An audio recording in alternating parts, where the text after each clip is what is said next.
My word for the day is doubt.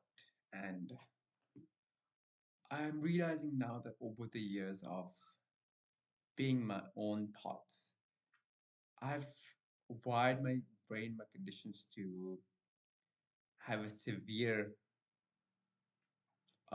victim mindset that if I'm the antidote I found with this is being present, which it sounds duh, but for me, if I'm belly breathing, breathing through my nose, I am not ruminating. I'm actually focusing on the moment, being in present, and not only being the present, being I'm more truthful to myself, and I'm in the moment, and I'm like, what can I do next? What can I do next? And push the narrative.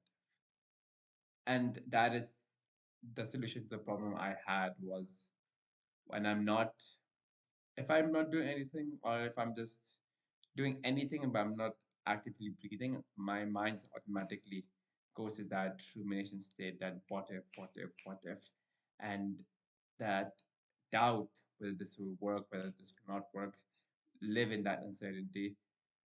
Because in my line of work, I don't know what will happen tomorrow, and that kind of thinking, right? It's there on the back of my mind. Will this work? Will this work? Will this work?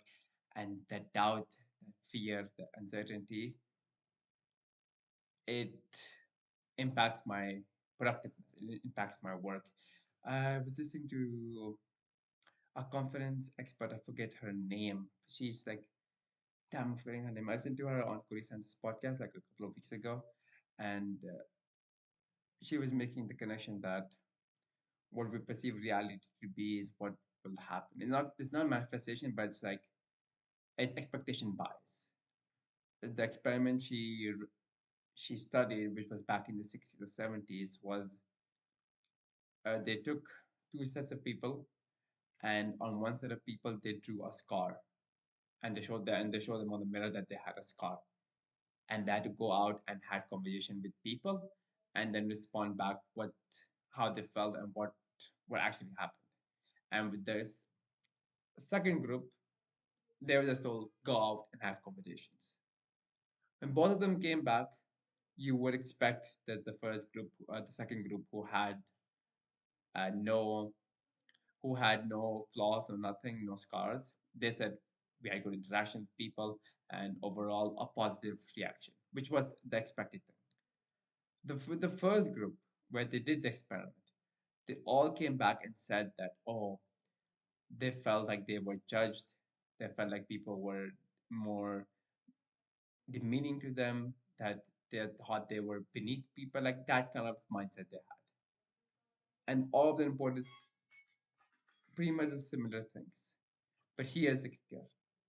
When they showed them the mirror, when they showed them the scar in the mirror, and before they left, the people who were running the experiment, they applied a sort of a gel just before they left, in the pretext that they were touching up the scar, but rather they were applying an anti-aging formula or some sort of formula that just removes the scar within like a few minutes.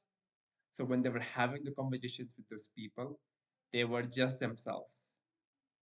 But the perception, what they thought was happening, controlled the narrative of what actually happened.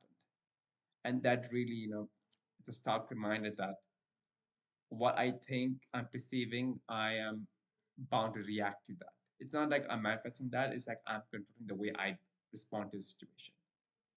And so that has been a really good insight of not being my mindset, because that fear factor, that rumination will lead me down a path where I will not take the right actions and therefore not get the right results and therefore manifesting the right thing, the wrong thing that I thought I would do. So I think that's the way I'm thinking about it. And it's it's cringe. It's like the duh thing, but it's breathing. I'm like it's an underrated superpower that I'm realizing that this is the way forward. And again, it's a muscle memory. It takes time to develop, and it's just one day at a time.